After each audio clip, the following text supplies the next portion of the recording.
Isang trap ang pag-uusap ng China at Pilipinas tungkol sa joint oil exploration.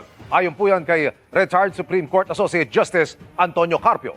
Ayon anya sa website ng China, sila ang magmamay-ari ng makukuwang langis sa joint development. Nakatutok si Rafi Tima.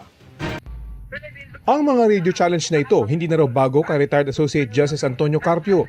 Una niya itong narinig nang magtungo siya sa Isla ng Pag-asa, 14 na taon na ang nakakaraan bilang bahagi ng paghahanda para sa isasampang kaso ng Pilipinas laban sa 9-dash line ng China. Bagaman ngayon ay nasaksihan mismo ni Carpio kung paano gamitin ng Philippine Coast Guard ang panalo ng Pilipinas sa UN Arbitral Tribunal, nangihinayang siya na dito nagamit agad. We have to move on and make up for lost time. And I think we're in the right track right now. Sa pag-iikot ng PCG Caravan Aircraft sa munisipalidad ng Kalayaan, ipinakita ng Coast Guard kay Justice Carpio kung gaano nakalaki ang iligal na islang itinayo ng China sa Panganiban Reef na nasa loob ng Exclusive Economic Zone ng Pilipinas. Kita rin ang dami ng mga barko ng Chinese Maritime Militia sa Sabina Shoal. Pero ang nakababahala ngayon ayon kay Carpio, ang pag-uusap ng China at Pilipinas para sa joint oil and gas exploration. Joint development is a trap.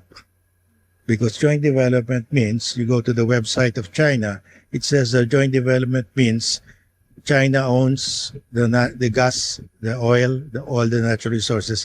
China has the sovereign rights. That's from the point of view of China. So why will we accept that?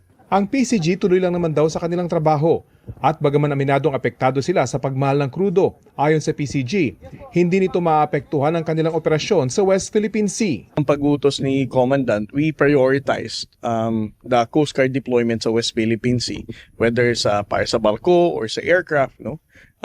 We are not going to sacrifice our MDA flight and also our sovereign patrol para siguraduhin ang kaligtasan ng ating mga mangingisdang Pilipino.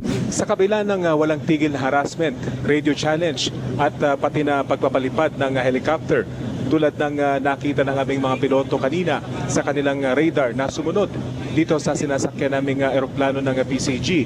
Patuloy daw itong mga ganitong domain awareness flight ng Coast Guard para i-gate na Pilipinas at hindi China ang may karapatan dito sa loob ng Exclusive Economic Zone ng bansa. Mula rito sa ipapawid ng Kalayaan, Rafi Tima, nakatutok, 24 oras.